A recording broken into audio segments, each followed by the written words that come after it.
Jadi kita harus selalu ingat, Pak, dan kita harus senantiasa menyesuaikan semua kegiatan kita dengan ibadah itu. Ya, jadi pastikan kita hadir ke majelis ilmu untuk ibadah. Pastikan kita sholat untuk ibadah, ya. Karena ada juga orang sholat bukan untuk ibadah, kan? Misalnya untuk apa?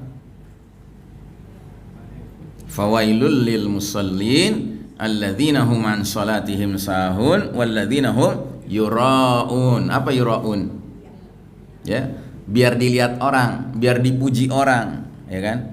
Biasanya calon mantu gitu, ya rajin sholat di depan calon mertua, gitu. Biar calon mertua makin yakin, wah, calon mantu gue soleh banget nih, nah gitu. Nah di depan calon mertua dia nggak sholat.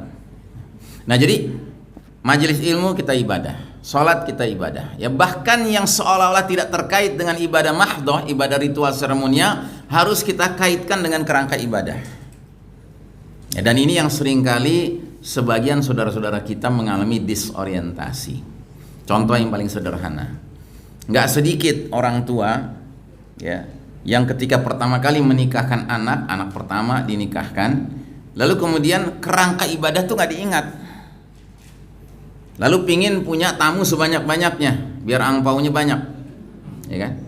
Nah akhirnya acara yang paling murah meriah di mana? Ya di rumah diadakannya, bukan di gedung, nggak perlu sewa kan? Kalau di rumah kan bisa sampai kapan aja. Udah gitu dia ngundangnya untuk resepsinya mulai dari zuhur, bahkan dari jam 11 sampai jam 11 malam gitu. Nah selama itu, ya kan, khususnya pengantin itu biasanya sholatnya lewat terus tuh gitu.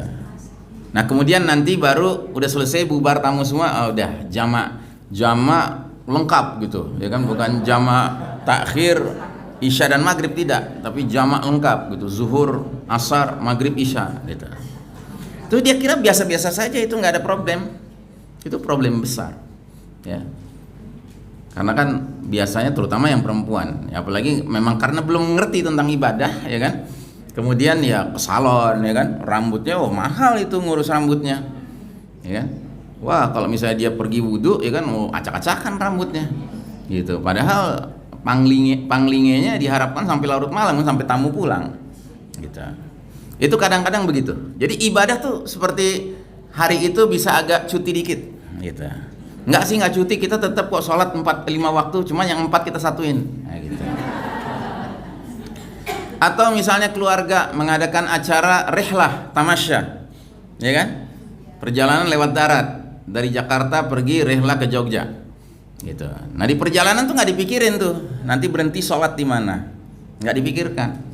Nanti pokoknya ya udah sampai di tujuan, nantilah hanya kita namanya safar, ya kan, boleh dijamak. Nah tapi jamak lengkap gitu, bukan jamak yang sesuai syariat gitu, ya kan. Itu masih mending. Ada yang bahkan ya karena kita lagi dalam perjalanan nggak apa-apa lah kita nggak sholat, Allah juga maha pengampun, maha penyayang, nah gitu ya. Jadi beribadah itu tidak dipahami sebagai tugas utama. Nah kita ini harus senantiasa ingat bahwa tugas kita hadir ke dunia ini adalah menjadi hamba Allah, beribadah kepada Allah mukhlishina lahuddin, penuh kesungguhan, penuh kemurnian ketaatan kepada Allah semata, ya.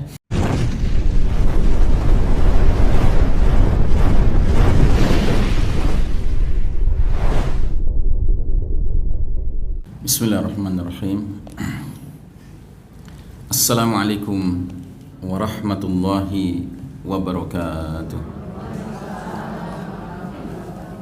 Alhamdulillahi rabbil alamin, wassalatu wassalamu ala ashrafil anbiya'i wal mursalin sayyidina Muhammadin wa ala alihi wa ashabihi ajma'in. Faqala Allah ta'ala fi kitabihil karim ba'da a'udzubillahi minasyaitonir rajim, ya ayyuhalladzina amanu taqullaha haqqa tuqatihi wa la tamutunna illa wa antum muslimun. Wa qala ta'ala fi ayatin ukhra, subhanaka la ilma lana illa ma 'allamtana innaka antal alimul hakim. Amma ba'd. Hadirin jamaah rahimakumullah, alhamdulillah pada siang hari ini Allah pertemukan kita dalam majelis ilmu. Mudah-mudahan majelis kita ini termasuk yang Allah berkahi. Mudah-mudahan para malaikat turut hadir mendoakan ampunan dan rahmat Allah untuk para penuntut ilmu dan para pengajar ilmu yang mengerjakannya semata-mata untuk mengejar ridha Allah Ta'ala. Salawat salam sejahtera marilah kita doakan tercurah kepada manusia pilihan teladan kita bersama, Nabiullah Muhammad sallallahu alaihi wasallam, keluarganya, sahabatnya dan para pengikutnya yang setia hingga akhir zaman, dan semoga kita termasuk umat beliau yang berhak menerima syafaatul uzmah beliau di hari berbangkit nanti. Amin ya rabbal alamin. Bapak dan Ibu rahimakumullah, pada siang hari ini tema yang sudah diumumkan dan terlihat di layar, walaupun ini layarnya kok kepotong ya, judulnya Sorientasi Muslim di Tengah Dai Fitnah Akhir Zaman. Nggak bisa digeser dikit tuh.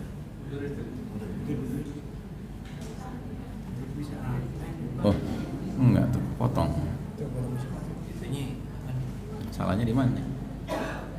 Nanti yang lain pada kepotong juga. Potong semua. Di mana? Mana? Tampilannya itu. Windowsnya potong. Itu nggak full. Apanya nggak full?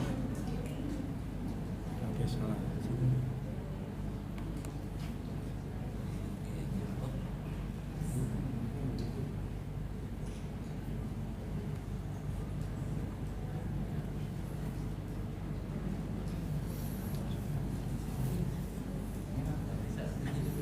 Baiklah, saya kira kita udah terbiasa ya hal-hal yang dipotong-potong ya. Jadi jalanan dipotong-potong gitu, bahannya nggak lengkap, ya, aspalnya nggak lengkap, ya, pasirnya nggak lengkap, ya biasalah kita dipotong ya. Jadi kita menjalani terus hidup kita betapapun rezeki yang kita terima. Baik Bapak dan Ibu rahimakumullah, judul kita disorientasi Muslim di tengah badai fitnah akhir zaman. Pembahasan ini kita awali dengan kesadaran bahwa ada sebuah hadis Nabi SAW yang berbunyi, Badiru bil a'mali fitanan ka qita'il lailil muslim. Bersegeralah kalian beramal sebelum datangnya fitanan.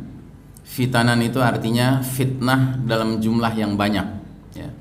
Jadi fitanan itu bentuk jamak dari fitnah. Kalau fitnah itu satu ujian, kalau fitanan itu banyak ujian.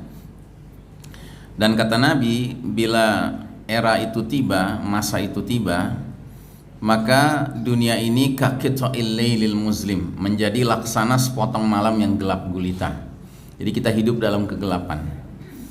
Nah, yang dikhawatirkan adalah hadis ini yang termasuk min alamatis sa'ah, hadis mengenai tanda-tanda sudah dekatnya hari kiamat, justru mengacu ke zaman yang kita sedang jalani sekarang.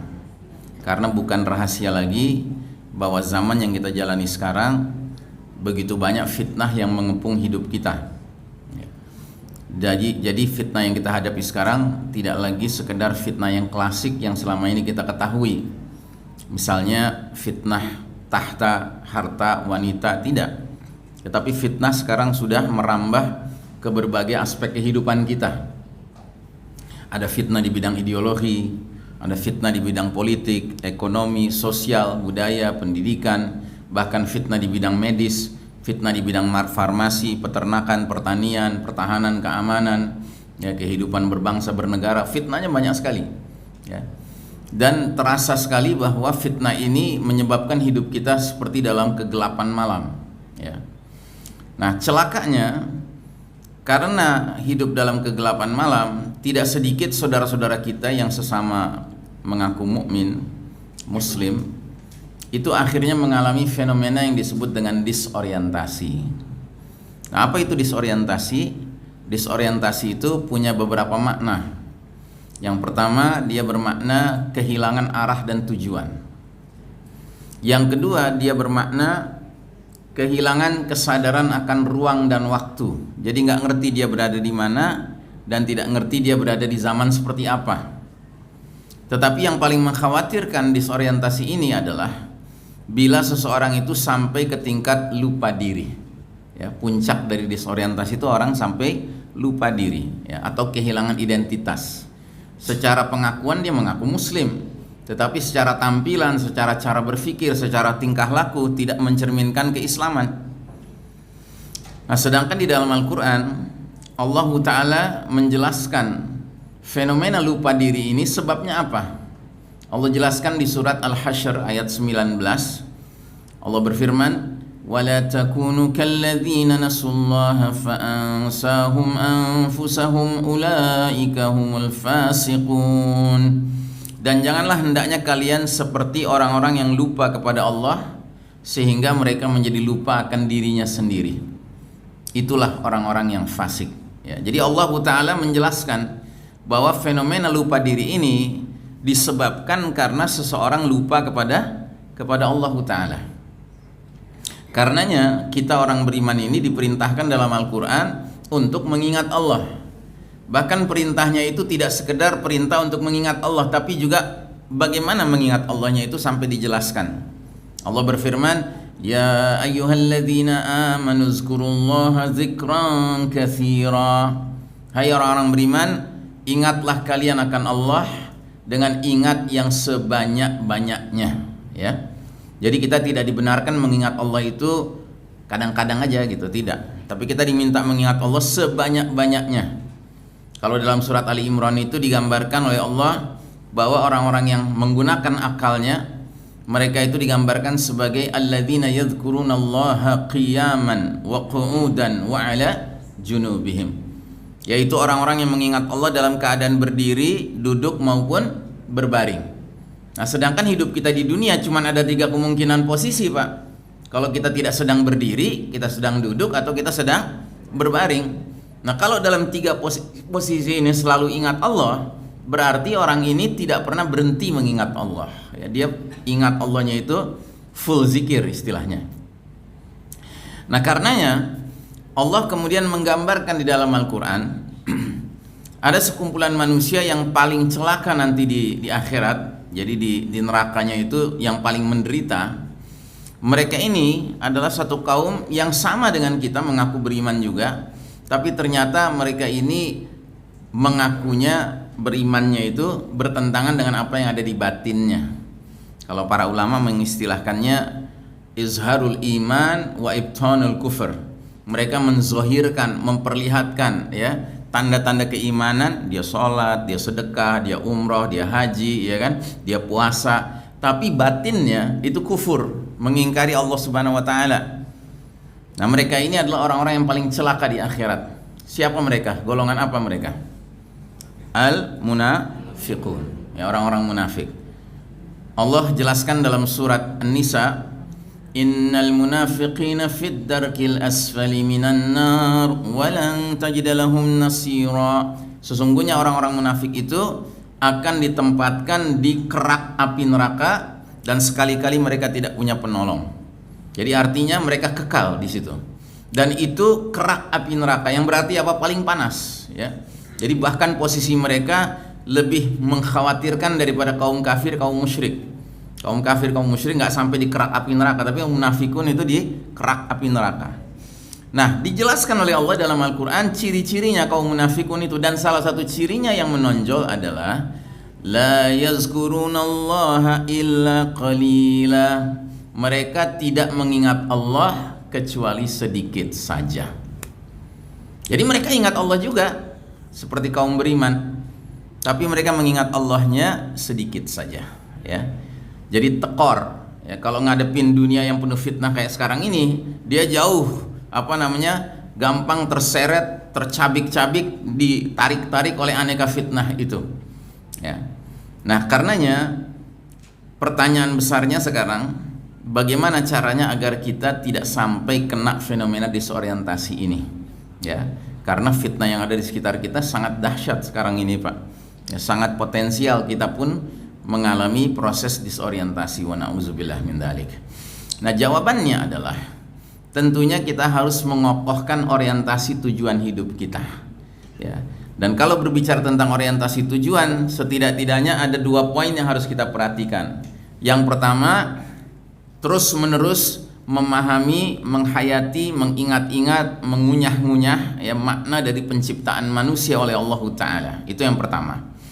Lalu yang kedua, terus mengunyah-ngunyah, ya, mengingat-ingat, mencamkan apa yang merupakan our final destination, ya, tujuan akhir hidup kita ini kemana, ya. Ini 2 ini yang paling penting.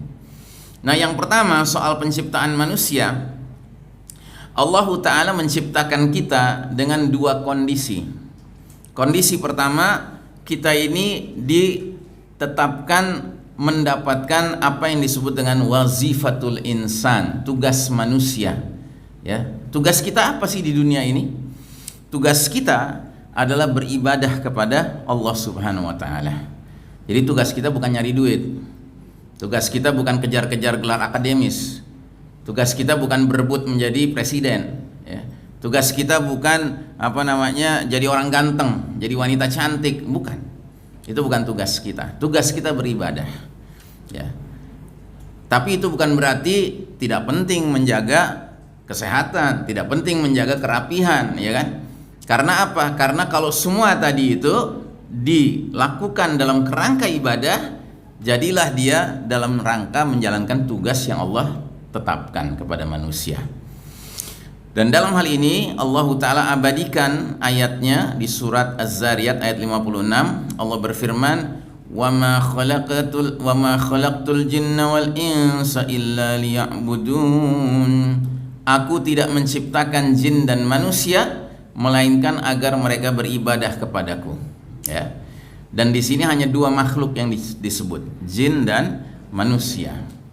Selain jin dan manusia, semua yang kita lihat di sekitar kita ini, baik itu langit, bumi, gunung, ya, tanah, air, laut, udara, ya, gas, kemudian hewan-hewanan, tumbuh-tumbuhan, semua itu diciptakan oleh Allah tidak dengan kewajiban beribadah kepada Allah, tapi semua itu diciptakan Allah untuk tunduk kepada Allah Ta'ala, tau'an au karhan, baik dengan suka maupun terpaksa, ya. Bahkan ada ayat yang mengatakan bahwa semua itu ditundukkan oleh Allah Ta'ala untuk kepentingan kita manusia, ya. Jadi semua yang kita saksikan ini Allah Ta'ala ciptakan untuk berkhidmat kepada kita, kita yang bisa memanfaatkannya, kita yang boleh menggunakannya untuk kepentingan kemaslahatan kita. Nah, adapun jin dan manusia, karena mereka dapat tugas beribadah kepada Allah Ta'ala, maka jin dan manusia sajalah yang mendapatkan apa yang disebut dengan freedom of choice, kebebasan untuk memilih, ya. Memilih apa? Memilih untuk ibadah kepada Allah semata, atau ibadah kepada selain Allah, atau ibadah kepada Allah tapi bersamaan dengan selain Allah. Jadi ada 3 opsi, ya. Sebenarnya opsinya cuma 2, tetapi yang kedua opsinya ada di belah 2 lagi. Jadi opsi yang pertama adalah seseorang beribadah kepada Allah mukhlishina lahuddin, penuh dengan kemurnian ketaatan. Berarti dia muslim, berarti dia mukmin, berarti dia muttaqin. Dan kita berharap menjadi yang seperti ini. Sedangkan kelompok yang kedua terbelah jadi 2 lagi. Mereka-mereka yang beribadah kepada Allah tapi bersamaan beribadah kepada selain Allah, yang berarti mempersekutukan Allah. Makanya mereka disebut musyrik, kaum musyrik, ya. Dan kita yang mengaku beriman harus waspada, jangan sampai kita merasa diri kita muslim, mukhlis, muttaqin, tapi ternyata masuk musyrik. Karena apa? Karena diam-diam ada sesuatu selain Allah yang kita ibadahi bersama dengan mengibadahi Allah Subhanahu wa taala, ya. Nah, yang kedua dari kelompok kedua yang juga tertolak ibadahnya oleh Allah Ta'ala, yaitu mereka-mereka yang beribadah kepada selain Allah, berarti kafir, ya. Jadi kalau enggak muslim, mukmin, muttaqin, kalau enggak musyrik, kalau enggak kafir, ya. Nah, 2 ini yang belakang ini, musyrik, kafir ini dua-duanya tertolak, ya.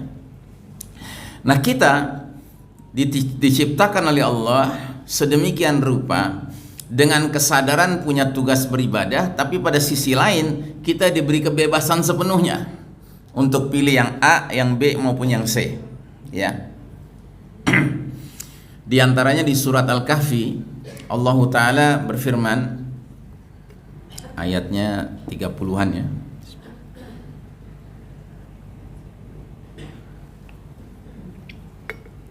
Allah berfirman, wa qulil haqqu min rabbikum faman syaa'a falyu'min wa man syaa'a falyakfur. Katakanlah, kebenaran itu datang dari Rabbmu, dari Allah Subhanahu wa taala. Maka barang siapa yang ingin beriman, silahkan dia beriman. Barang siapa yang ingin kafir, biarkan dia kafir. Jadi artinya memilih mau jalan imankah, jalan kafirkah, itu sepenuhnya hak memilihnya ada di kita, ya. Bebas kita memilih, silahkan. Mau pilih jalan iman silahkan, pilih jalan kafir silahkan.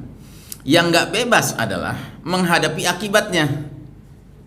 Jadi nggak ada orang memilih jalan iman dengan penuh kesungguhan, lalu dia mengatakan, gue nggak butuh surga, nggak apa-apa deh gue masuk neraka asalkan Allah terima ibadah gue. Nggak bisa begitu. Kalau memang dia beriman dengan penuh kesungguhan, Allah akan merahmati dia dan Allah akan memberikan dia tempat di akhirat, yaitu jannah. Itu janjinya begitu. Ya, jadi sebab akibatnya seperti itu. Jadi adalah keterlaluan kalau orang milih jalan iman tapi merasa nggak perlu dengan surga, nggak perlu dengan rahmat Allah. Itu keterlaluan. Walaupun yang lebih keterlaluan lagi, milih jalan kafir sambil berharap masuk surga, itu lebih keterlaluan lagi. Gitu. Ya. Nah, jadi yang nggak bisa tuh akibatnya. Kalau akibatnya itu sudah sunatullah, udah hukumnya begitu. Ya, pilih jalan iman ya surga, rahmat Allah. Pilih jalan kufur ya neraka, murka Allah. Begitu, ya, nggak ada pilihan lain. Nah, itu tugas manusia. Ya, jadi kita harus selalu ingat, Pak, dan kita harus senantiasa menyesuaikan semua kegiatan kita dengan ibadah itu. Ya, jadi pastikan kita hadir ke majelis ilmu untuk ibadah. Pastikan kita sholat untuk ibadah. Ya, karena ada juga orang sholat bukan untuk ibadah kan? Misalnya untuk apa? Fawailul lil musallin alladzina hum an salatihim sahun walladzina hum yuraun. Apa yuraun? Ya, biar dilihat orang, biar dipuji orang, ya kan? Biasanya calon mantu gitu, ya rajin sholat di depan calon mertua, gitu. Biar calon mertua makin yakin, wah, calon mantu gue soleh banget nih, nah gitu.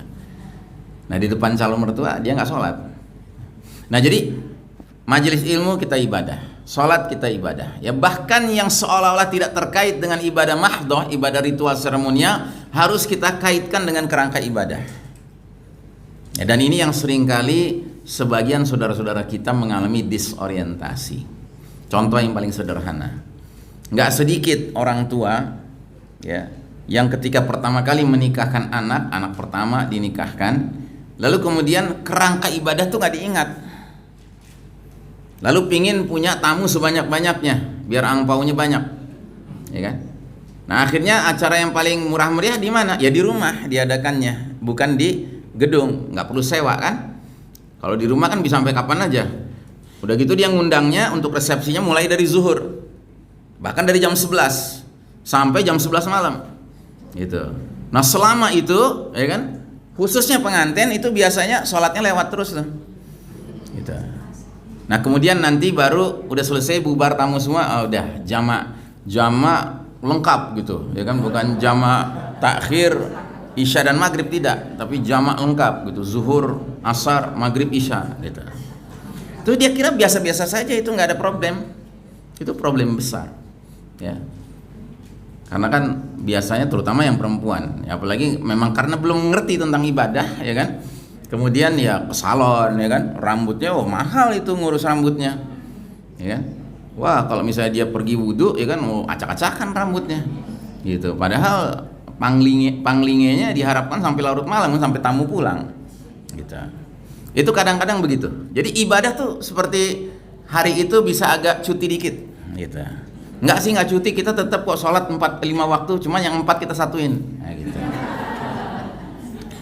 Atau misalnya keluarga mengadakan acara rihlah tamasya, ya kan, perjalanan lewat darat dari Jakarta pergi rihlah ke Jogja, gitu. Nah, di perjalanan tuh nggak dipikirin tuh nanti berhenti sholat di mana, nggak dipikirkan.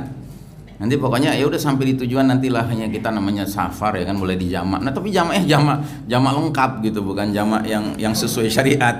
Gitu, ya kan? Itu masih mending. Ada yang bahkan ya karena kita lagi dalam perjalanan nggak apa-apa lah kita nggak sholat, Allah juga maha pengampun, maha penyayang, nah gitu, ya. Jadi beribadah itu tidak dipahami sebagai tugas utama. Nah, kita ini harus senantiasa ingat bahwa tugas kita hadir ke dunia ini adalah menjadi hamba Allah, beribadah kepada Allah mukhlishina lahuddin, penuh kesungguhan, penuh kemurnian ketaatan kepada Allah semata, ya. Nah, itu kondisi pertama. Kondisi kedua, Allah Ta'ala menciptakan kita manusia dengan apa yang disebut risalatul insan. Kalau tadi wazifatul insan, tugas manusia, sekarang ada misi manusia. Kita manusia ini diciptakan Allah, dihadirkan ke dunia ini, ya, itu dengan misi. Dan misi itu diabadikan di surat Al-Baqarah ayat 30. Allah Ta'ala berfirman, "Wa idh qala rabbuka lil malaikati inni ja'ilun fil ardi khalifah." Dan ingatlah ketika Rabbmu Allah Ta'ala berfirman kepada penghuni langit, yaitu para malaikat, aku hendak menjadikan khalifah di muka bumi. Ya. Nah, jadi sebagai khalifah ini misi kita, Pak. Kalau tadi ibadah itu tugas kita ibadah. Tapi misi kita hadir ke dunia ini oleh Allah ditetapkan sebagai khalifah. Apa arti khalifah? Khalifah artinya wakil, pengganti. Khalifahnya siapa? Wakilnya siapa? Khalifatullah fil ard. Kita ini manusia adalah wakil Allah di muka bumi. Ya. Artinya apa? Kalau kita sadar misi, Pak, tidak ada kegiatan yang kita kerjakan, tidak ada proyek yang kita bangun, tidak ada peradaban yang kita ciptakan, kecuali kita senantiasa ingat akan pihak yang kita wakili. Ya. Karena yang namanya jadi khalifah ini ada dua kegiatan utama yang harus dikerjakan. Yang pertama namanya imaratul ard. Imaratu artinya memakmurkan. Al-ard itu bumi atau memakmurkan dunia ini. Nah, kalau dia khalifah yang sadar sebagai khalifatullah fil ard, dia akan memakmurkan dunia ini menurut ketentuan hukum, peraturan, regulasi, prosedur-prosedur yang datang dari Allah Ta'ala. Terus yang kedua, setelah dia melakukan pemakmuran dunia ini, dia mengerjakan riayatul ard, pemeliharaan hasil yang dia makmurkan tadi. Ya. Dan lagi-lagi dia memeliharanya menurut regulasi, ketentuan, hukum, peraturan, dan prosedur dari Allah Ta'ala. Dan jika itu dia lakukan dengan konsisten, maka dia disebut khalifah yang amanah, ya. Khalifah yang amanah, ya. Dan kita masing-masing harus menjadi khalifatullah fil ard dalam kerangka atau dalam ruang lingkup otoritas yang kita masing-masing miliki.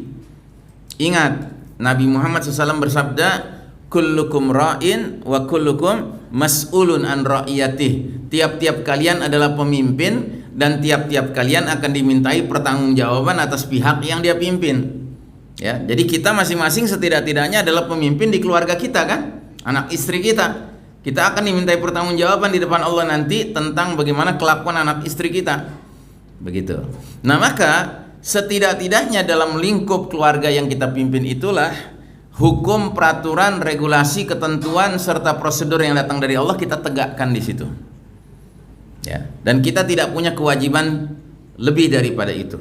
Lebih daripada itu sifatnya afdholiyat, ya, tambahan. Tetapi yang jelas fardu ain itu adalah qu anfusakum wa ahlikum naro, peliharalah diri-diri kalian dan keluarga-keluarga kalian dari api neraka. Nggak ada ayatnya nggak berbunyi peliharalah diri-diri kalian, keluarga-keluarga kalian, masyarakat-masyarakat kalian. Nggak ada, sebatas keluarga saja. Kenapa? Karena masyarakat ini seperti bangunan besar, Pak. Yang bangunan besar itu terdiri dari elemen unsur terkecilnya batu bata. Begitu. Nah, batu bata itulah keluarga.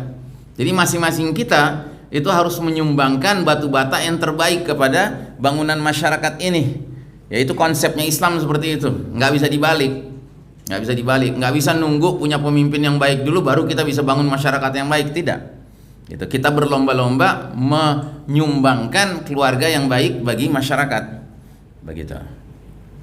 Nah, jadi saudara sekalian rahimakumullah, adapun khalifah atau manusia yang tidak sadar misinya sebagai khalifatullah fil ard, dia akan memakmurkan dunia juga. Dia akan memelihara hasil pemakmurannya, tetapi tidak dengan aturan, hukum, dan regulasi yang datang dari Allah Subhanahu wa Ta'ala.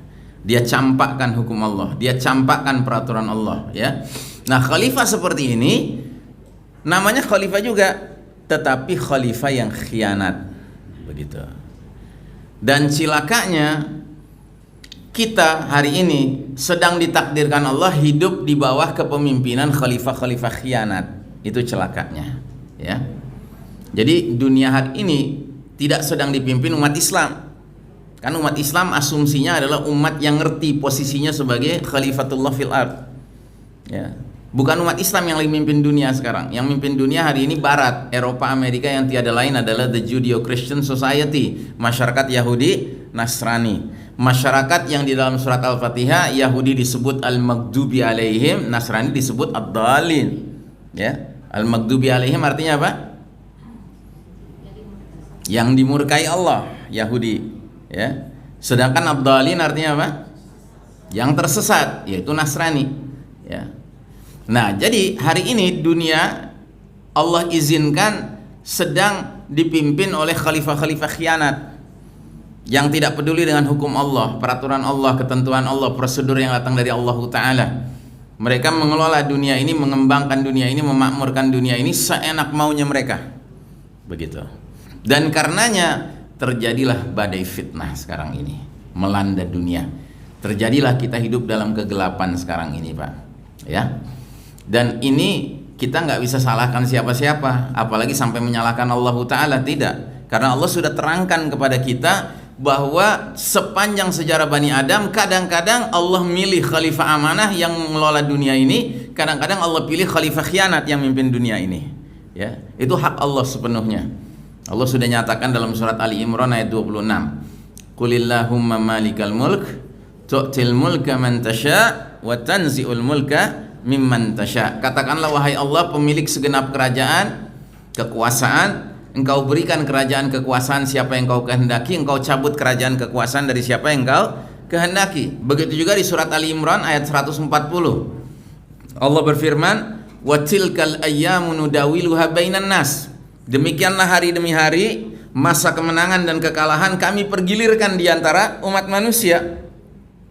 Ada gilirannya umat Islam berjaya, meraih kemenangan, diizinkan memimpin dunia ini, memimpin umat manusia secara umum. Tapi ada waktunya Allah Ta'ala mengizinkan kaum kafir seperti sekarang. Makanya saya sering mengatakan dalam berbagai kesempatan bahwa kita sekarang sedang hidup di babak paling kelam dalam sejarah umat Islam. Ya, babak di mana umat Islam babak belur, ya. Karena yang mimpin adalah kaum kafir. Dan ini bukan salah Allah tentunya. Allah sudah bilang kok bahwa Allah punya hak untuk memilih-milih, ya, menggilirkan siapa yang berjaya, siapa yang kalah, gitu kan? Itu hak Allah. Nah, bahwa kita, saya, Anda, ibu-ibu di belakang, ya kan, sedang digilir sama Allah mengalami kekalahan, yaitu rezeki kita sekarang. Ya, ini rezeki. Saya bilang rezeki. Kenapa? Karena ada kaidah fikihnya. Kaidah fikihnya berbunyi al-ajru hasabil masyaqqah, ya. Pahala yang bakal diterima seseorang berbanding lurus dengan kesulitan yang dia hadapi. Jadi makin sulit hidup kita tapi kita bisa bersabar dan istiqomah, makin besar pahala kita. Tapi kalau hidup kita aman, tenang, kita sedang berjaya gitu kan, sehingga ujian kita, tantangan kita nggak berat gitu ya, ya pahala ada tapi nggak sebanyak pahala orang yang menghadapi kesulitan, Pak. Ya, makanya orang beriman itu senantiasa dalam kebaikan. Dikatakan oleh Nabi dalam sebuah hadis, ajaban li amril mu'min. Orang beriman itu ajaib, menakjubkan orang beriman itu. Inna amrahu kullahu lahu khair. Urusan orang beriman selalu dalam kebaikan. Walaysa dzalika illa lil mu'min. Dan yang demikian itu enggak bisa dinikmati kecuali oleh orang yang beriman. In asabathu sarra syakara fakana khairan lahu. Orang beriman itu apabila mendapatkan karunia, kesenangan, kenikmatan, ya kelapangan, dia bersyukur itu baik bagi dia. Wa in asabathu darra sabara fakana khairan lahu. Sebaliknya kalau dia sedang mengalami mudarat, nestapa, duka, lara, kesedihan, kesempitan, dia bersabar dan bersabar itu baik bagi dia, ya. Nah, jadi saudaraku rahimakumullah, hari ini Allah Ta'ala menguji kita dengan ujian yang sangat berat, yaitu Allah tidak mengizinkan kita kaum beriman yang menjadi khalifah fil ard, yang memimpin umat manusia. Tetapi justru Allah sedang izinkan kaum kafir, Yahudi, Nasrani yang memimpin umat manusia, dan khususnya Yahudi, ya, yang berakibat kepada apa? Kita sekarang melihat betapa kacaunya dunia ini dikelola oleh mereka, ya. Bayangkan, mereka sudah sampai berani mengambil alih apa yang menjadi urusan Allah seolah-olah itu menjadi urusan manusia. Ya, contohnya apa? Contohnya hari ini di Barat, ya, di negara-negara Barat tertentu, ya, itu sudah ada yang namanya perlindungan hukum terhadap eksistensi komunitas alfabet. Tahu komunitas alfabet? Itu memang istilahnya di Barat begitu, the alphabet community. Maksudnya LGBTQI+. Ya, karena hurufnya makin lama makin banyak. Kalau kita di Indonesia tahunya baru 4 huruf ya Pak ya, LGBT. Kalau di sana sudah LGBTQI+, bahkan macam-macam gitu. Makanya kalau ada di antara kita mau ganti warga negara menjadi warga negara Amerika misalnya, ya, kan harus ngisi formulir tuh. Nah, ngisi formulir ada nama, tempat tanggal lahir, alamat, ya kan, asal negara gitu kan. Yang paling sulit bagi kita adalah ngisi jenis kelamin. Itu paling sulit. Karena di sana pilihan jenis kelamin bukan laki perempuan, tidak, tapi belasan, pilihannya belasan. Banyak macamnya. Laki, perempuan, seperempat laki, setengah laki, ya kan, 3/4 laki, ya kan, seperempat perempuan, setengah perempuan, 3/4 perempuan, ya kan. Bahkan transgender tahu kan? Transgender itu artinya mutasi kelamin. Ya, mutasi kelamin. Jadi lahir sebagai laki-laki, jelas punya anu gitu ya. Terus pada usia tertentu dia merasa, wah gue nggak cocok jadi laki, gue kayaknya lebih cocok jadi perempuan. Dia tinggal ngomong sama orang tuanya wajib membawa dia ke dokter. Untuk apa? Ya untuk operasi kelamin. Begitu ya. Ini sekarang sudah seperti itu di Amerika, di beberapa negara Eropa yang sudah mengeluarkan undang-undang perlindungan hukum kepada kelompok masyarakat LGBTQI+ ini. Begitu ya. Nah, ini kan urusannya sudah urusan Allah kan? Kan Allah sendiri yang mengatakan dalam surat Al-Hujurat ayat 13, ya ayuhan nas inna khalaqnakum min zakarin wa unsa. Hai manusia sekalian, sungguh kami telah ciptakan kalian dari seorang laki-laki dan seorang perempuan. Ya, jadi jelas bahwa Bani Adam ini binary. Binary itu artinya cuma ada 2 kemungkinan. Kalau nggak laki ya perempuan.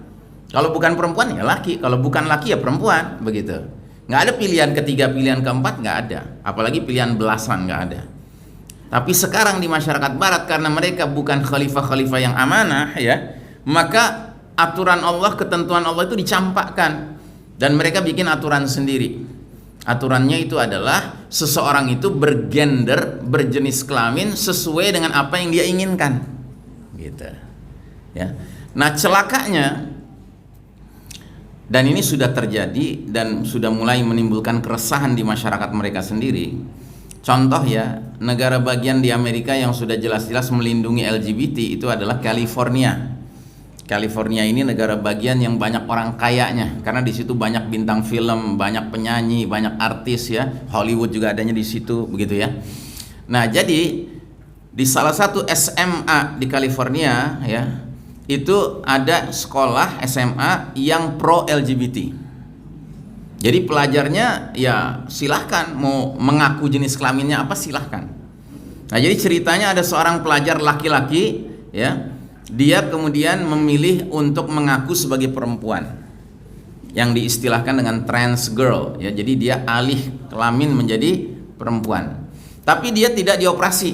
Jadi artinya dia cuman mengaku perempuan lalu berpenampilan pakaian perempuan ya kan, dan maunya diperlakukan sebagai perempuan, dan dia marah kalau diperlakukan sebagai laki-laki. Nah, sudah barang tentu dia pun menuntut kalau pergi ke toilet siapa? Toilet perempuan. Nah, suatu hari dia masuk ke toilet perempuan. Nah, di dalam toilet perempuan dia lihat perempuan beneran. Dia laki-laki ya kan, kelelakiannya bangkit. Akhirnya dia perkosa. Ya kan? Dia perkosa ini perempuan ini di toilet sekolah. Nah, perempuan yang diperkosa ini ngadu ke kepala sekolah. Kepala sekolahnya pro LGBT, ngebelain si trans girl. Dia ngadu ke ayahnya. Ayahnya bawa ke pengadilan. Sampai di pengadilan hakimnya pro LGBT, yang dibela trans girlnya. Gitu. Ya. Nah, ini kacau, Pak. Ya. Ya silakan aja mereka makan tuh terus gitu, bisikan-bisikan setan dijadikan aturan main ya. Makanya kita umat Islam kalau ingin selamat, kita harus benar-benar memastikan diri kita ini menjadi khalifatullah fil ard, khalifah yang amanah ya. Dan itu berarti apa? Kita harus akrab dengan hukum Allah, peraturan Allah, regulasi Allah. Jangan kita menjadi cuek, tidak peduli dengan hukum Allah, dan kadang-kadang lebih peduli dengan hukum bikinan manusia yang pada hakikatnya pasti penuh dengan kekacauan. Ya, termasuk di negeri ini. Kan aneh. Kita dulu berdarah-darah, Pak, sambil teriak takbir mengusir penjajah kafir, baik kafir Inggris, Portugis, Belanda maupun Jepang, ya kan? Tapi setelah kafir-kafirnya terusir, ya kan, hukum kafirnya diawetkan di sini, iya kan? Coba mahasiswa-mahasiswa hukum, coba ditanya, mereka belajar hukum apa? Hukum Belanda kan? Hukum Belanda di sini. Gitu. Nah, jadi artinya apa? Kita masyarakat muslim tapi nggak ngerti hukum Islam, nggak ngerti hukum Allah Ta'ala. Ya padahal kita harusnya sadar sebagai khalifatullah fil ard, dan tidak mungkin kita menjadi khalifah yang amanah kecuali kita kenal dengan hukum-hukum Allah itu. Makanya kita harus akrab dengan peraturan Allah, hukum Allah. Ya termasuk salah satunya kita harus sejak dini mempunyai sikap yang tegas dan jelas terhadap penyimpangan-penyimpangan, apalagi penyimpangan yang ekstrim seperti komunitas alfabet tadi. Ya. Dan kita tidak pernah boleh acuh tak acuh terhadap perkara ini, karena ini perkara sudah menyangkut bagaimana ya berlaku tidaknya nilai-nilai yang datang dari Allah Subhanahu wa taala, ya. Jelas ya? Baik. Nah, ini yang pertama. Kemudian yang kedua, di samping kita harus mengunyah-ngunyah, mengingat-ingat terus apa sebenarnya maksud Allah menciptakan kita ya dengan tugas ibadah dan misi sebagai khalifah, ya. Yang kedua, kita harus senantiasa mengingat what is our final destination. Apa destinasi akhir perjalanan hidup kita? Tujuan akhir perjalanan hidup kita mau kemana? Ternyata kita ini tujuan akhirnya adalah alam yang disebut dengan al-akhirah, ya, akhirat. Itulah tujuan ya perjalanan kita hidup, ya.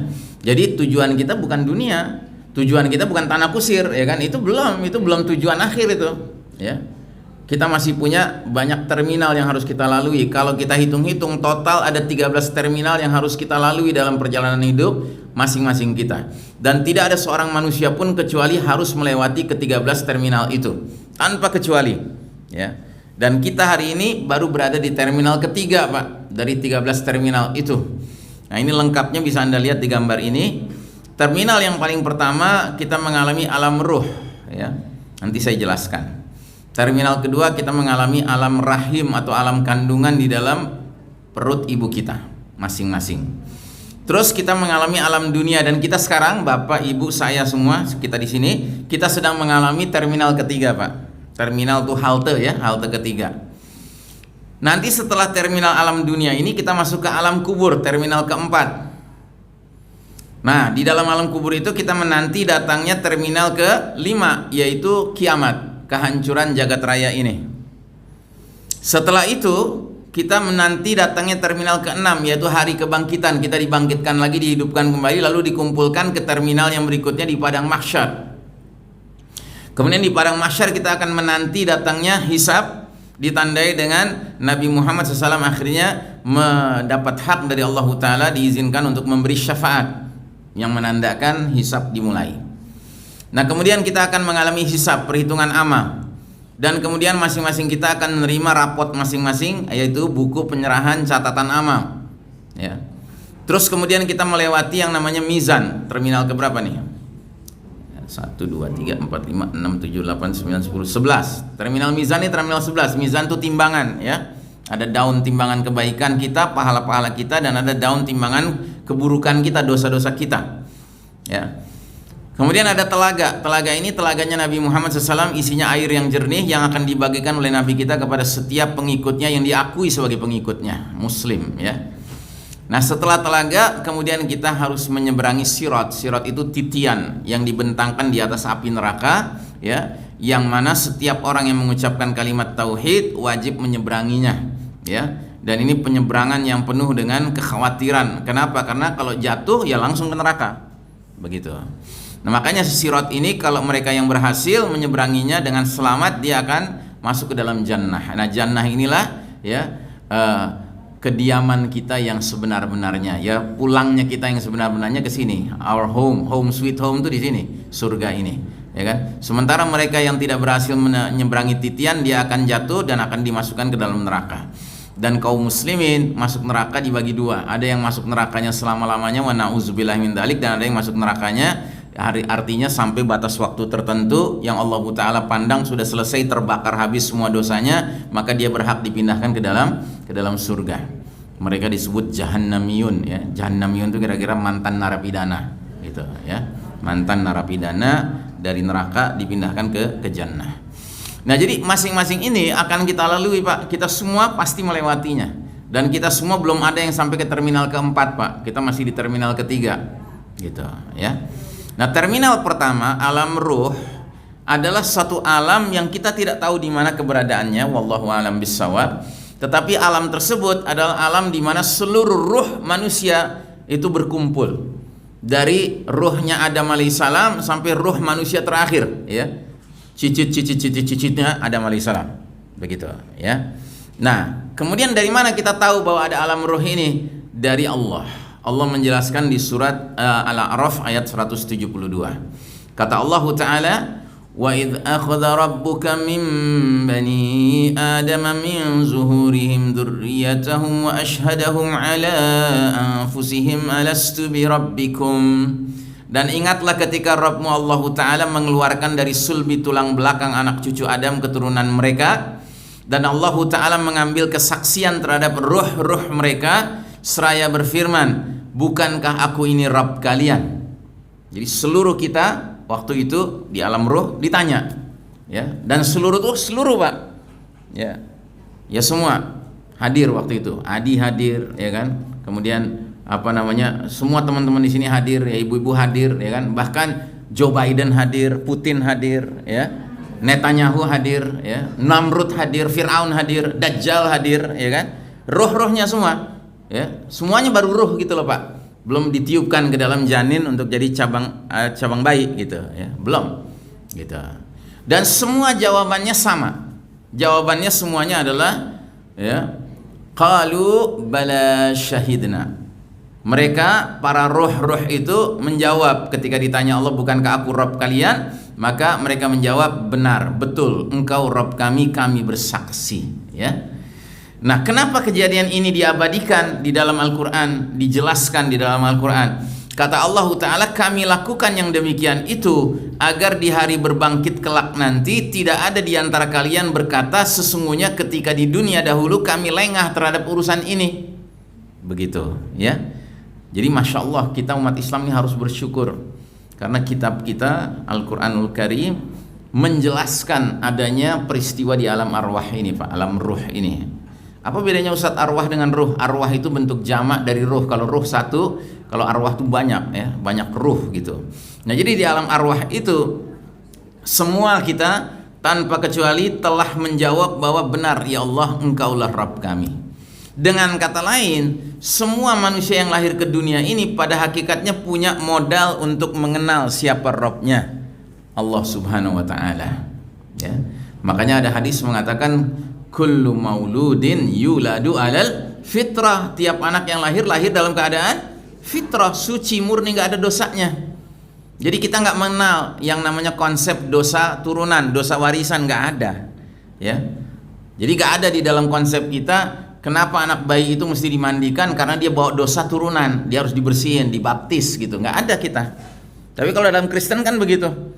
Ya, karena apa? Karena dianggap bahwa Adam alaihissalam itu berdosa dan kemudian dosa itu nurun gitu, ya, diwarisi kepada manusia berikutnya. Kita tidak. Kita pemahamannya semua manusia hakikatnya lahir dalam keadaan murni, nggak ada dosanya. Bahkan ada bahan di dalam dirinya yang namanya roh, itu mengenal siapa Rabbnya, Allah Subhanahu wa Ta'ala, ya. Makanya kita diwajibkan berdakwah karena apa? Boleh jadi orang ini masih kafir sekarang, tapi kalau kita berdakwah, kita sadarkan kembali rohnya itu, mudah-mudahan rohnya itu akhirnya keluar dalam pengertian lebih menonjol daripada hawa nafsunya. Itu syukur-syukur dia akhirnya jadi menerima petunjuk dari Allah Subhanahu wa Ta'ala, ya. Baik. Nah, jadi saudaraku rahimakumullah, setelah di alam arwah, kita kemudian masuk ke terminal kedua namanya alam rahim. Alam rahim siapa? Alam rahim ibu kita masing-masing. Yang lahir kecuali dia berasal dari rahim ibunya, kecuali Adam alaihissalam dan Hawa alaihassalam. Ayah bunda kita tidak mengalami itu, ya. Tetapi selain daripada itu, semuanya pasti mengalami berada di alam rahim. Termasuk yang nggak punya ayah, seperti Isa alaihissalam. Walaupun dia nggak punya ayah, tapi dia lahir dari rahim Maryam alaihassalam, ya, ibunda Maryam. Nah, jadi di alam rahim sama posisi kita seperti di alam ruh. Kita nggak berdaya, nggak bisa ngapa-ngapain. Kita cuma terima sepenuhnya apa yang sudah diskenariokan Allah Ta'ala. Dan dalam hal ini di alam rahim, kita diskenariokan untuk menerima rezeki lewat plasenta ibu kita, ya. Dari situlah nutrisi makanan datang kepada kita. Kita bisa tumbuh berkembang, ya, sampai akhirnya usia matang, ya, sampai kepada apa istilahnya itu kalau di bidan tuh HPL, ya. HPL apa HLP? HPL, ya, hari perkiraan lahir ya. Rata-rata 9 bulan 10 hari, walaupun ada yang kurang, ada yang lebih gitu.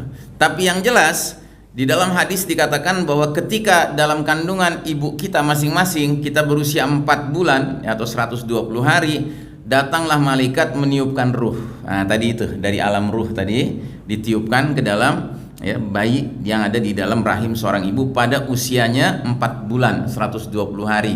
Dan bersamaan dengan ditiupkan ruh, kemudian ditetapkan beberapa takdirnya, takdir rezekinya, takdir umurnya, takdir kematiannya, takdir jodohnya, kemudian juga takdir senangnya dan susahnya, senangnya atau sengsaranya. Para sahabat bertanya, apa itu takdir senang dan sengsara ya Rasulullah? Kata Nabi, takdir senang artinya takdir bahwa dia masuk surga. Takdir sengsara artinya dia ditakdirkan masuk neraka. Terus sahabat bertanya, ya Rasulullah, kalau memang sudah ditakdirkan masuk surga neraka, lalu buat apa kita beramal? Ya, kata Nabi, beramallah kalian karena setiap orang akan beramal mengikuti takdirnya masing-masing. Begitu. Ya.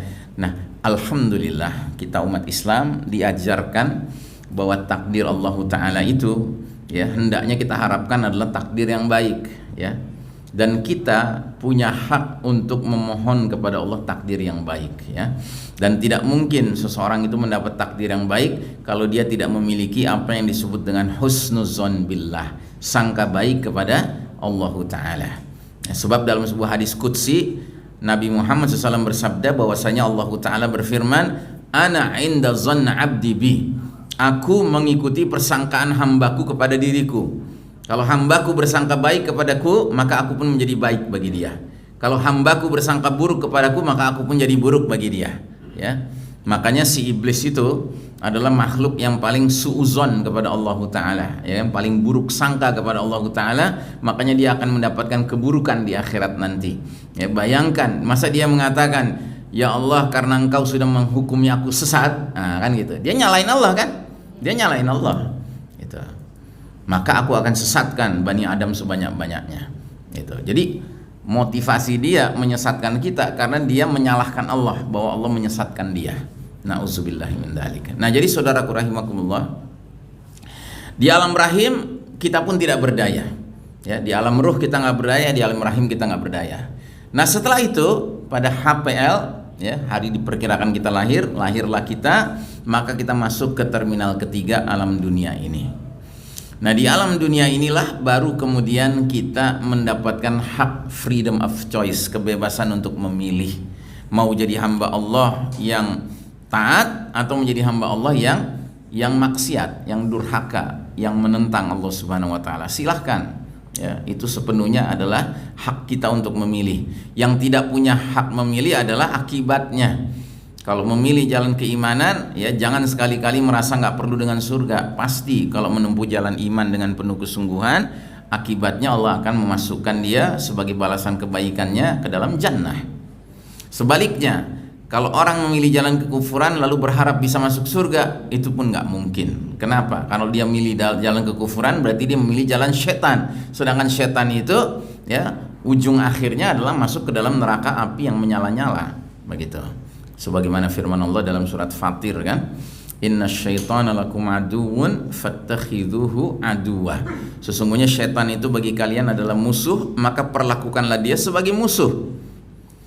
Innama yad'u hizbahu liyakunu min ashabis sa'ir. Sesungguhnya syaitan-syaitan itu hanya mengajak partainya untuk menjadi penghuni neraka yang menyala-nyala. Ya, jadi barang siapa yang mengikuti jalannya syaitan, hakikatnya dia menjadi hizbus syaitan, menjadi bahagian dari partai syaitan, ya, pasti akan berakhir bersama-sama dengan syaitan, yaitu berada di dalam api yang menyala-nyala, as-sa'ir, ya, api yang menyala-nyala.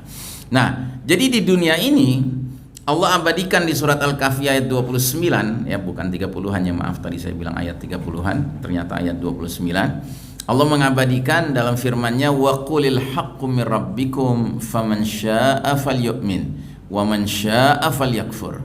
Dan katakanlah kebenaran itu datangnya dari Allah Rabb kalian. Barang siapa menghendaki beriman, hendaklah dia beriman, dan barang siapa menghendaki kafir, biarlah dia kafir. Ya, jadi milih iman, milih kafir itu sepenuhnya hak kita, Pak. Ya. Atau di dalam surat Asy-syams ya digambarkan fa'alhamaha fujuraha wa taqwaha. Maka Allah Ta'ala ilhamkan kepada manusia, kepada diri kita masing-masing ini, jalan fujur, kejahatan, dan jalan taqwaha, ketakwaan. Jadi ada dua jalan ya, kita diberikan kebebasan memilih, mau pilih jalan fujur ya, kejahatan, atau jalan takwa. Terus kata Allah melanjutkan rangkaian surat ini, qad aflaha man zakkaha, sungguh beruntunglah orang yang mensucikan jiwanya. Orang yang mensucikan jiwa itu berarti memilih jalan takwa ya, jadi dia sadar bahwa jiwanya ini rentan mengalami polusi, mengalami kekotoran ya, mengalami kerusakan atau kelemahan. Maka dia setiap kali merasa bahwa jiwanya sudah mulai kotor ya kan, dia bersihkan lagi, dia sucikan lagi ya kan. Nah, orang yang seperti ini kata Allah Ta'ala, qad aflaha, sungguh beruntung ya orang yang mensucikan jiwanya. Wa qad khaba man dassaha, tapi sebaliknya sungguh merugi orang yang mengotorinya. Jadi yang membiarkan jiwanya itu kena polutan, kotoran-kotoran, dan nggak pernah berpikir untuk mensucikannya. Padahal makin dia tinggal di dunia tanpa peduli dengan mensucikan jiwanya, makin kotor jiwanya. Begitu. Karena yang ada di dunia ini adalah banyak hal-hal yang mengotorinya, yang menjadi polutan kepada jiwanya ya. Nah, jadi kita diberikan kebebasan penuh untuk memilih jadi orang yang rajin mensucikan jiwa atau orang yang membiarkan jiwanya kotor ya. Nah, ini pilihan ada di tangan kita masing-masing. Dan mereka-mereka yang memilih jiwanya untuk dibersihkan, disucikan, dia akan mendapatkan status yang disebut dengan nafsul mutmainnah, jiwa yang tentram ya. Sementara mereka-mereka yang membiarkan jiwanya kotor ya kan, itu punya dua kemungkinan. Kalau kotornya nggak kotor-kotor amat, disebut nafsul lawamah ya, jiwa yang banyak menyesal ya. Kemudian ada yang paling parah, yaitu nafsul ammaratun bisu ya, jiwa yang terus-menerus memerintahkan untuk melakukan kejahatan, keburukan ya. Nah, sudah barang tentu ini yang paling merugi ya. Baik. Nah, kemudian di terminal alam dunia ini jatah waktu kita sangat pendek, Pak. Ya, sangat pendek. Ya, suatu hadis mengatakan a'maru ummati baina sittin was sab'in. Umur umatku rata-rata antara 60 sampai 70 tahun. Yang melebihi 70 tahun sedikit jumlahnya ya. Karenanya Allah Ta'ala takdirkan Nabi kita sallallahu alaihi wasallam wafat usia 63. Sahabat terdekatnya sekaligus khalifah pertama Abu Bakar As-Siddiq wafat 63. Sahabat terdekat berikutnya yaitu Umar bin Khattab sekaligus khalifah yang kedua wafat usia 63. Qadarullah ya. Nah, kita tidak tahu jatah kita berapa. Tapi Nabi sudah mengatakan umur umat Islam itu rata-rata 60 sampai 70. Ya, makanya barang siapa yang sudah mulai memasuki usia 60-an ya kan, dia sudah harus sadar bahwa ini sudah usia yang sangat potensial akan dipanggil oleh Allah Subhanahu wa taala. Dan kalau kita bandingkan kehidupan kita di dunia ini dengan kehidupan di alam akhirat nanti, itu dikatakan bahwa satu harinya akhirat itu 1000 tahunnya dunia. Begitu ya. Jadi satu harinya akhirat itu 1000 tahunnya dunia. Jadi 24 jamnya akhirat itu 1000 tahunnya dunia ya. Kalau umur kita antara 60 sampai 70 ya kan, berarti rata-rata kita hidup di dunia ini cuman 1,5 jam di akhirat ya kan. Karena 1000 dibagi 24 kira-kira berapa? 50 ya kan. Setengahnya berapa? 25, 75 gitu ya. Ya 60 75 begitu ya. Jadi sebentar sekali kita di dunia ini. Tapi yang sebentar itu sangat menentukan di terminal-terminal berikutnya bagaimana nasib kita. Makanya sampai diibaratkan oleh Allah Ta'ala bahwa dalam konteks waktu manusia itu pada umumnya merugi. Manusia pada umumnya merugi. Wal asri innal insana lafi khusrin. Demi waktu asar ya. Dan kenapa waktu asar yang dipilih? Dan unik ya, kalau yang lain-lainnya diterjemahkan apa adanya, wadduha demi waktu duha, wal fajar demi waktu fajar ya kan, wal lail demi waktu malam gitu ya. Tapi wal asri terjemahannya demi waktu, padahal kan mestinya demi waktu asar ya kan. Tapi kenapa kok wal asri demi waktu? Karena umat Muhammad SAW, umat akhir zaman ini itu ibarat usianya itu berada di waktu asar sampai menjelang matahari terbenam begitu ya. Kita ini umat waktu asar begitu. Begitu. Jadi seluruh waktu kita ini pada dasarnya waktu asar aja. Sejak Nabi diutus sampai kiamat terjadi itu waktu asarnya ya umat manusia. Baik. Nah, jadi saudaraku rahimakumullah, karenanya saya ingatkan diri saya dan kita bersama, marilah kita tidak menyia-nyiakan waktu, karena di terminal ketiga inilah satu-satunya kesempatan kita untuk cerdas memilih pilihan yang bebas tadi itu. Ya, memilih beriman bebas, memilih kafir juga bebas. Tetapi kalau kita berakal sehat, tentunya kita ingin selamat di akhirat nanti. Dan kalau ingin selamat ya tentunya kita memilih dengan cerdas, yaitu jalan keimanan, jalan ketakwaan, ya bukan jalan kejahatan dan bukan jalan kekufuran. Nah, setelah alam dunia kita memasuki terminal keempat, namanya alam kubur. Ya. Di alam kubur ini kita kembali lagi menjadi seperti di alam arwah dan di alam rahim, yaitu tidak berdaya. Kita nggak punya kemampuan apa-apa di alam kubur. Kita terima aja. Dan kita akan menerima sesuatu berbanding lurus dengan apa yang kita kerjakan di dunia. Kalau yang kita kerjakan jalan iman, jalan ketakwaan, maka di alam kubur kita banyak merasakan kenikmatan. Tapi kalau yang kita pilih jalan kejahatan, jalan kekufuran, ya di alam kuburnya yang dialami adalah siksaan. Karena cuman itu aja dua pilihannya. Orang tinggal di alam kubur atau mengalami nikmat kubur atau mengalami siksa kubur. Dan seorang sahabat yaitu Sayyidina Utsman bin Affan radhiyallahu an pernah suatu hari dilihat oleh beberapa sahabat berada di atas makam seseorang di sebuah areal pemakaman, sedang menangis terseduh-seduh sampai jenggotnya basah kuyup, ya. Nah, sahabat-sahabat ini langsung mendatangi Utsman dan bertanya, "Wahai Sayyidina Utsman, mengapa engkau menangis seperti ini? Kami tidak pernah lihat engkau menangis seperti ini, sekalipun di majlisul buka Nabi Muhammad SAW." Majlisul buka itu artinya majelis tangis-tangisan Nabi dan para sahabat. Jadi para sahabat itu seringkali kalau Nabi Muhammad SAW sudah mulai bicara tentang surga dan neraka, itu majelisnya berubah menjadi majlisul buka, majelis orang yang bertangis-tangisan.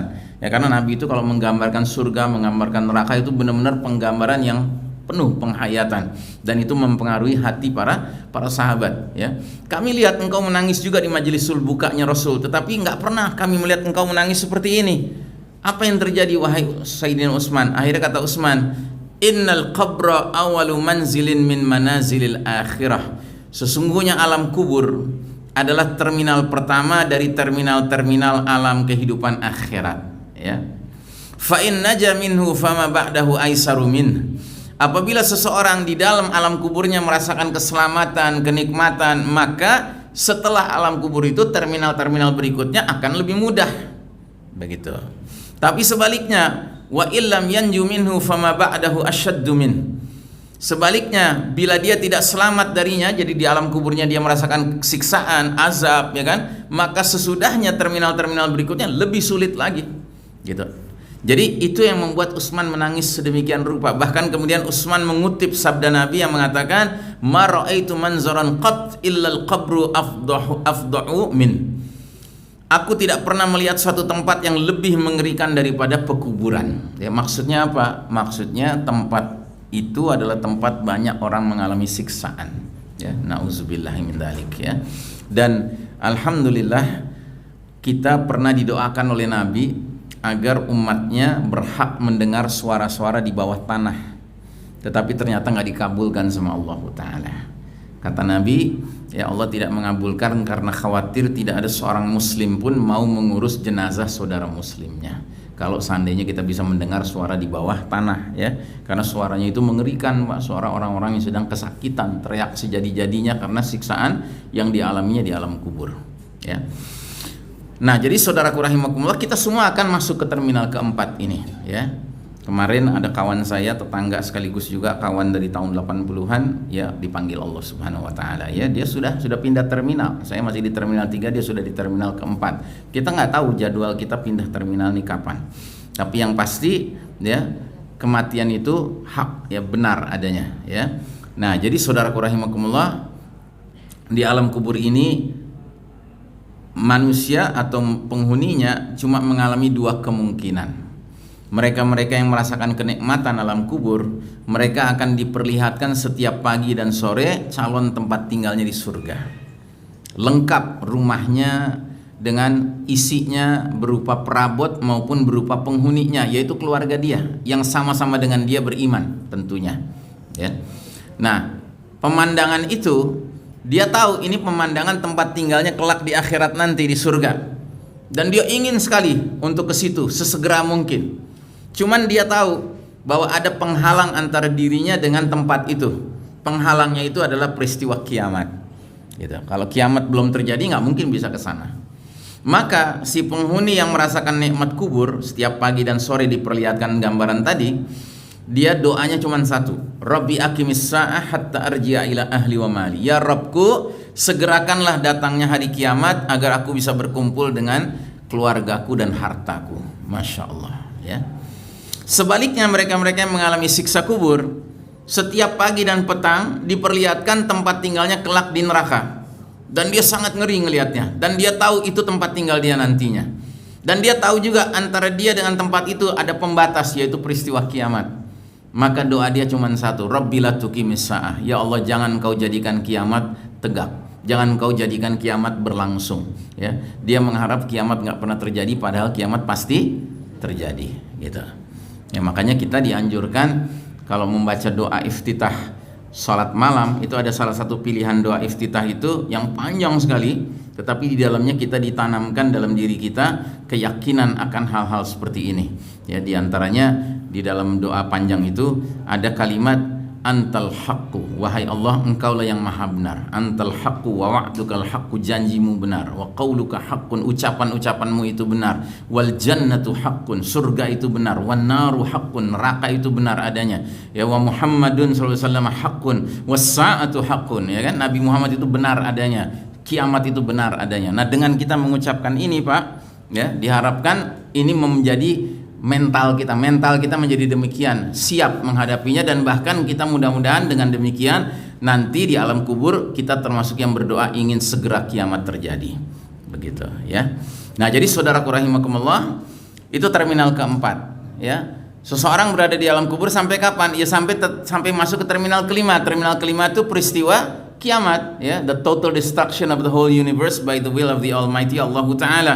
Kehancuran jagat raya ini atas kehendak yang menciptakannya Allah Subhanahu Wa Ta'ala, yaitu peristiwa kiamat.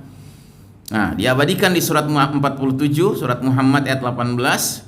Fahal yanzuruna illa as-sa'ata an ta'tiyahum baghtah faqad jaa'a asratuha fa anna lahum idza ja'athum zikrahum. Maka apalagi yang manusia nanti-nantikan selain datangnya hari kiamat yang akan datang kepada mereka secara tiba-tiba, karena tanda-tandanya sungguh telah kelihatan. Maka apa gunanya bagi mereka kesadaran mereka itu apabila hari kiamat terlanjur sudah tiba. Nah, jadi saudaraku rahimakumullah, alhamdulillah Nabi kita Nabi Muhammad SAW oleh Allah Ta'ala diberikan banyak informasi tentang alamatus sa'ah, tanda-tanda menjelang datangnya hari kiamat. Dengan kita mengenali tanda-tanda itu, kita bisa kaitkan dengan realitas. Wah, ini udah terjadi, wah ini udah terjadi, ya kan? Makin kita mendalami ilmu tentang tanda-tanda hari kiamat, kita makin sadar bahwa kiamat itu makin dekat, ya. Dan kesadaran kita bahwa kiamat makin dekat akan membuat kita lebih hati-hati dan lebih mempersiapkan diri. Tapi kalau kita terus-terusan menganggap bahwa kiamat masih jauh, ya kan, ngapain sih Ustadz ngomongin kiamat, ngomongin akhir zaman, ya kan? Toh kiamat masih jauh, siapa bilang masih jauh? Sampai ada ayatnya kok, la'alla sa'ata takunu qariba, dan tahukah kamu Muhammad boleh jadi kiamat sudah dekat, kata Allah kan begitu. Jadi kita harus punya mental menganggap kiamat itu sudah dekat. Karena kiamat terbagi dua, ada kiamat alam semesta dan ada kiamat individual kita masing-masing, yaitu kematian kita. Makanya kita pun kematian kita ini ada tanda-tandanya kan? Ya, mereka-mereka yang rambutnya udah mulai putih, ya kan, itu tanda-tanda. Ya kan, mereka-mereka yang dulu kalau misalnya belanja naik tangga 5 lantai sampai di atas langsung bisa belanja, kalau sekarang duduk dulu, atur napas, ya kan, itu tanda-tanda gitu. Nah, kita semua tuh ada tanda-tandanya, kita harus tahu. Ya, dan kita harus sensitif. Makin tanda-tanda tuh makin banyak terlihat, berarti tandanya makin dekat jadwalnya, ya. Baik, nah, kehancuran alam semesta ini menyebabkan seluruh makhluk nyawanya dicabut, ya, meninggal. Semua manusia meninggal, jin meninggal, ya kan, hewan-hewanan mati semuanya, ya kan, termasuk para malaikat meninggal.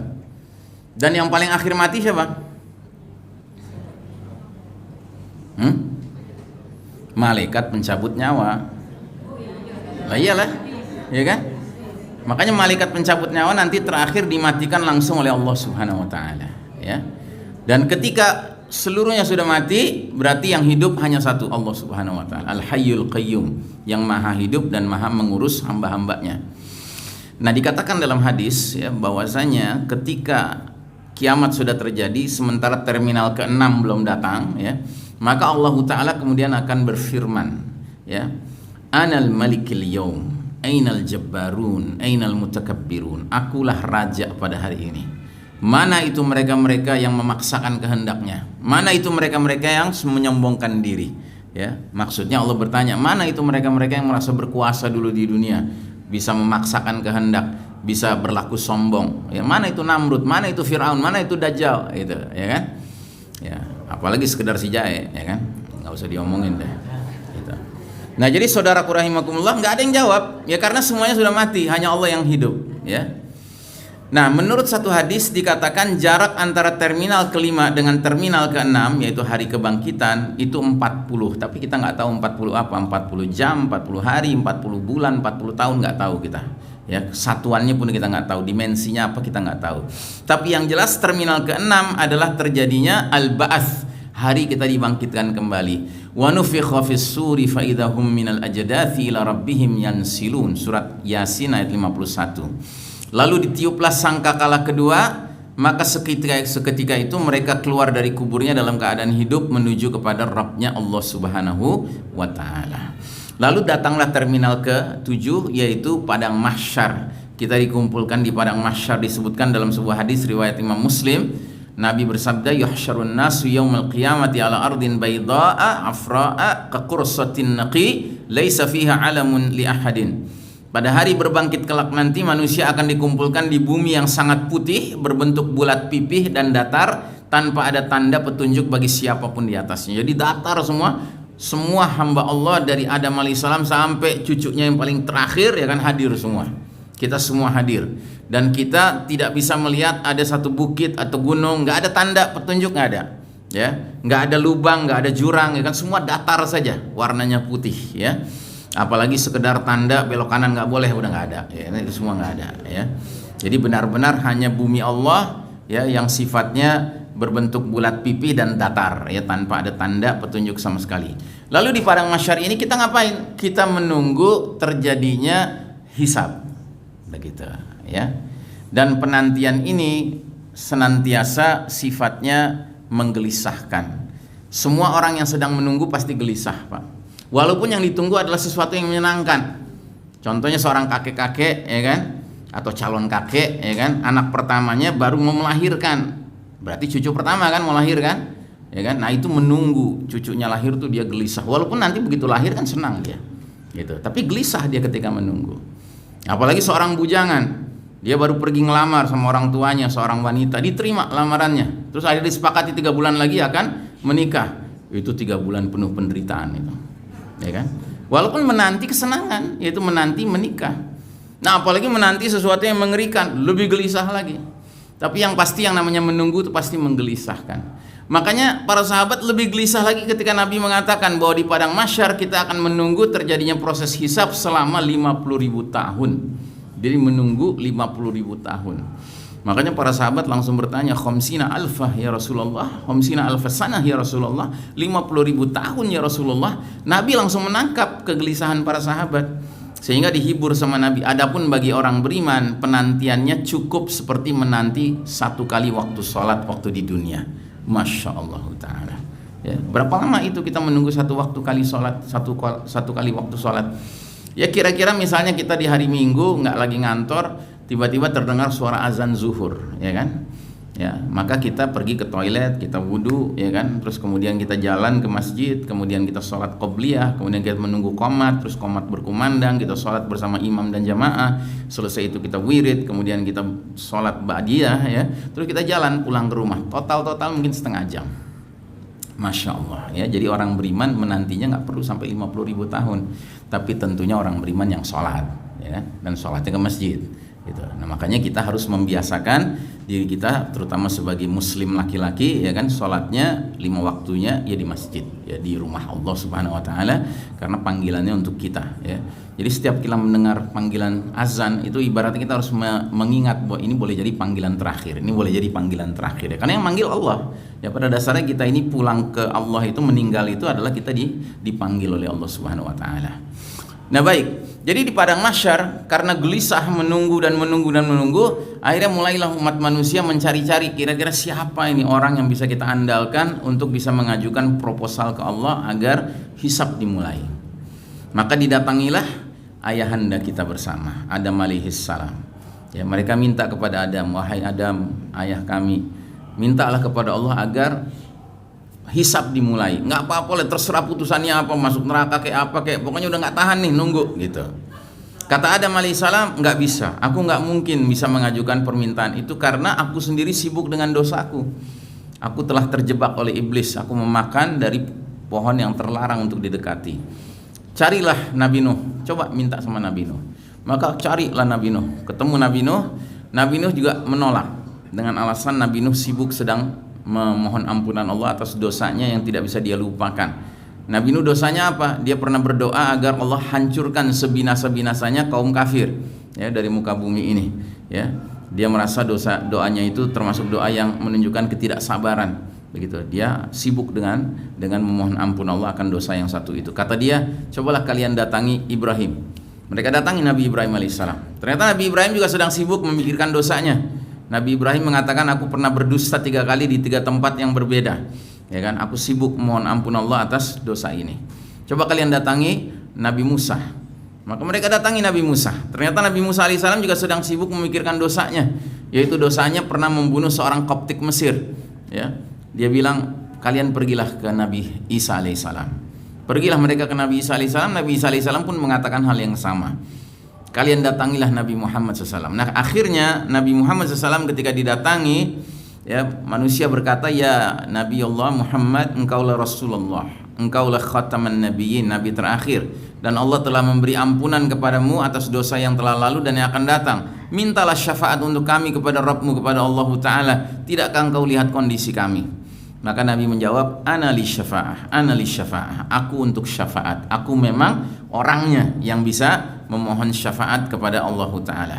Akhirnya Nabi sujud di depan Allah, di bawah kaki arsy-Nya, di singgasananya, dan Allah menerima puji-pujiannya yang begitu unik, ya. Dan akhirnya Allah meminta kepada Nabi kita, ya Muhammad, angkatlah kepalamu, mintalah, niscaya kamu akan diberi, mintalah syafaat, niscaya kamu akan diberi syafaat. Maka Nabi Muhammad SAW pun mengangkat kepalanya, lalu kemudian berkata, ummati ya Rabb, ummati ya Rabb, ummati ya Rabb. Masya Allah, ya. Jadi yang diingat tuh kita, Pak, ya. Nabi kita tuh luar biasa mencintai kita umatnya, ya. Nggak berimbang dengan kita mencintai dan bersalawat kepadanya, sallallahu alaihi wasallam.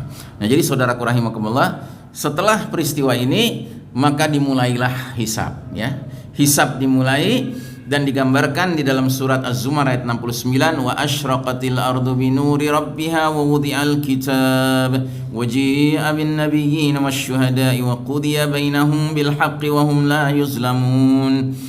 Dan bumi padang mahsyar menjadi terang benderang dengan cahaya keadilan Allah Rabbnya, dan buku-buku perhitungan perbuatan mereka diberikan kepada masing-masing. Nabi-nabi dan saksi-saksi pun dihadirkan, lalu diberikan keputusan di antara mereka secara adil, sedangkan mereka tidak dirugikan. Nah kemudian kita mengalami penerimaan atau penyerahan catatan amal kita masing-masing, Pak. Jadi kayak semacam buku rapot perbuatan-perbuatan kita di dunia, ya. Nah penyerahan catatan amal ini ada 3 kemungkinan. Ada yang menerima catatan amalnya di tangan kanannya, ini orang-orang yang beruntung. Mereka begitu melihat isinya, mereka tersenyum, mereka gembira, mereka bersyukur, mereka lega ngelihatnya karena warnanya biru semua. Sementara ada yang menerima di tangan kiri, ini orang yang merugi. Bahkan ada yang menerima dari belakang, disodok gitu, ya kan? Ini juga merugi.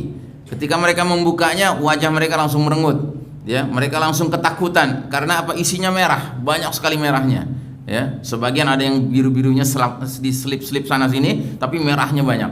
Itu bahkan ada yang merah semua. Ya, nah ini orang-orang yang merugi, orang-orang yang sangat menyesal, ya, tapi sudah tidak bisa berbuat apa-apa lagi, ya, tidak bisa merubahnya lagi.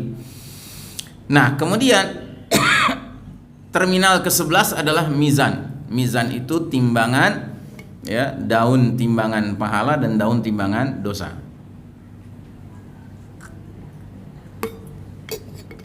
Dan barang siapa yang daun timbangan hasanat, kebaikannya, pahalanya lebih berat daripada daun timbangan sayiat, ya, keburukan, dosanya, dia beruntung.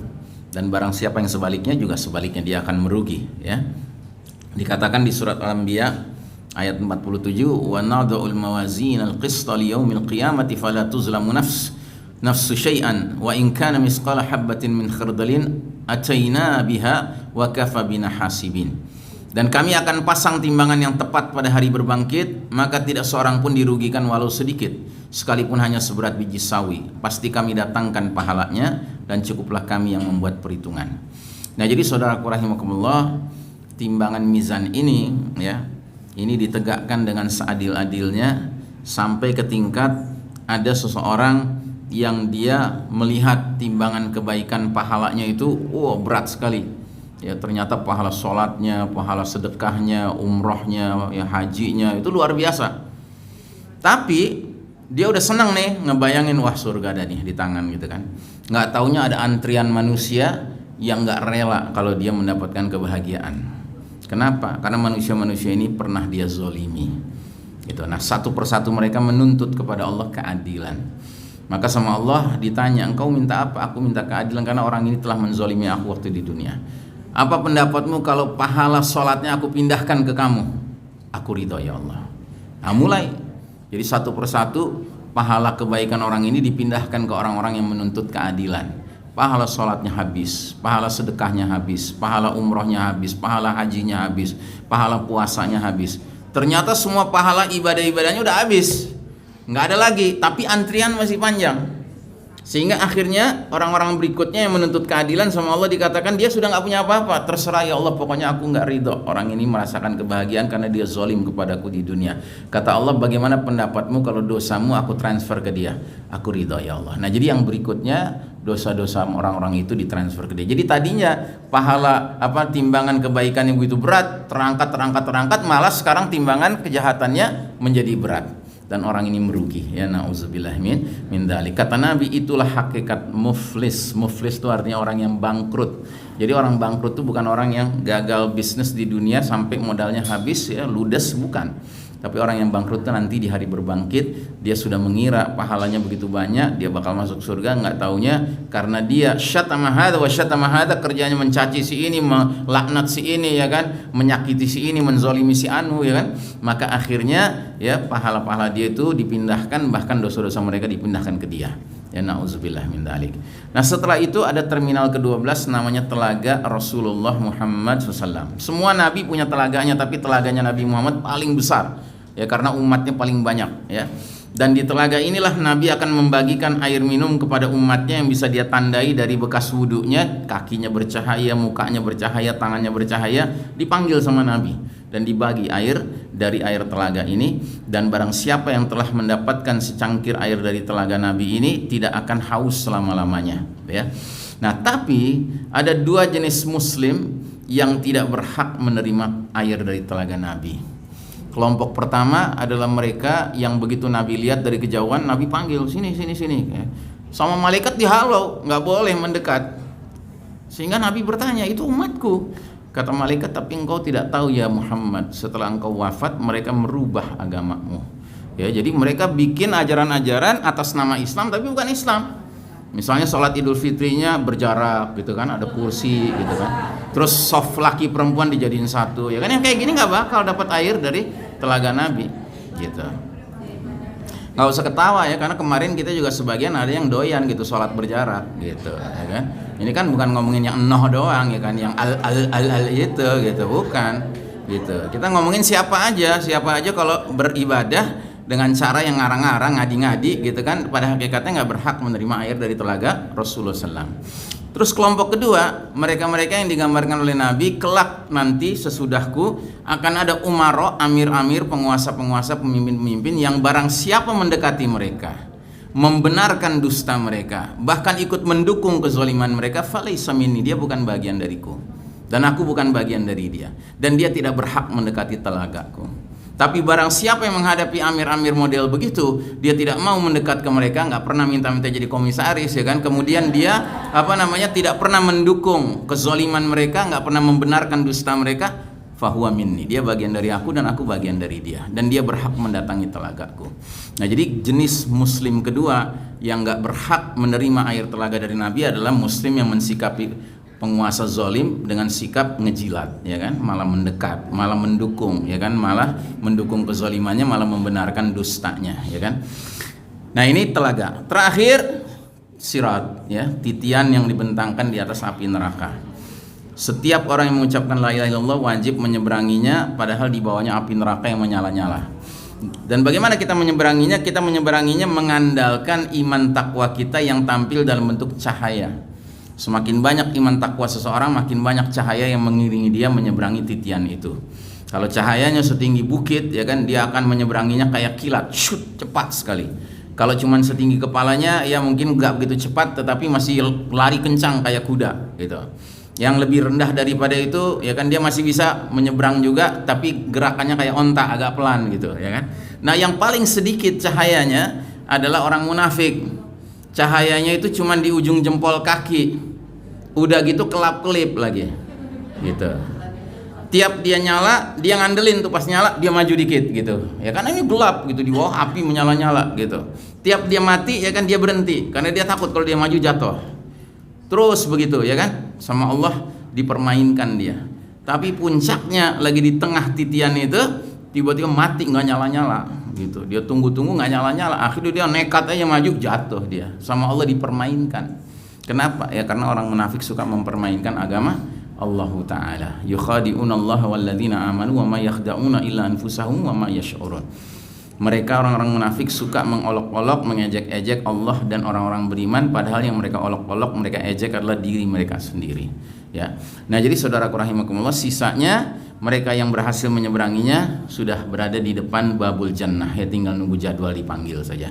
Sementara mereka-mereka yang jatuh ya sudah masuk neraka, dan tergantung kalau dia tipe orang yang masih ada imannya, dia di nerakanya tidak abadi, ya kan, dia sementara sampai habis semua dosa-dosanya dibakar, baru dia pindah ke surga dan dia disebut sebagai jahannamiyun, ya, mantan narapidana.